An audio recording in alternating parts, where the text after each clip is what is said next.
Hi అండి. ఇవి బంతి పూలు, గులాబీ పూలు. ఇవి డ్రై అయిపోయాయి. వీటితోటి నేను ధూప్ స్టిక్స్ చేస్తున్నాను. మనం దేవుడికి పెట్టిన పూలని పక్కకేస్తాం కదా, అవన్నీ తీసి ఇలా కూడా చేసుకోవచ్చు. నేనైతే బంతి పూల సీజన్ అప్పుడే ఇలా తీసి డ్రై చేసి పెట్టుకున్నాను. తర్వాత కొబ్బరి పీచు కూడా యూజ్ చేసుకోవచ్చు.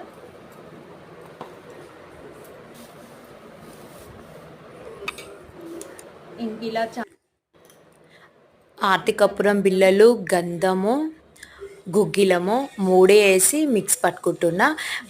ఆర్తికపురం బిళ్ళలు వేయడం వల్ల తొందరగా వెలిగించుకోవచ్చు మనము. ఇదిగో చూడండి, ఇలా పౌడర్ చేసుకున్నా. మీకు కొబ్బరి పీసు అవసరం లేదు అంటే స్కిప్ చేసేయండి, ఓన్లీ ఫ్లవర్స్ తోటే చేసుకోవచ్చు. నేనైతే కొబ్బరి పీస్ ఎందుకు వేసానంటే కొద్దిసేపు ఎక్కువసేపు వెలుగుతుంది అని, పొగ చాలా బాగా వస్తుందని నేను ఎక్కువసేపు పెట్టుకున్నాను.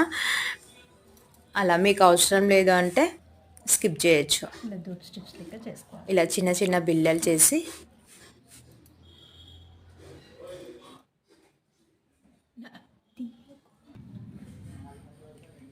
ఇలా మొత్తం ఇలా చేసి ఒక 2 days ఎండలో పెట్టుకొని ఈవినింగ్ టైంలో దీనిపైన ఆర్తికపురం బిళ్ళ పెట్టేసి వెలిగించుకుంటే చాలాసేపు మంచి స్మెల్ వస్తుంది.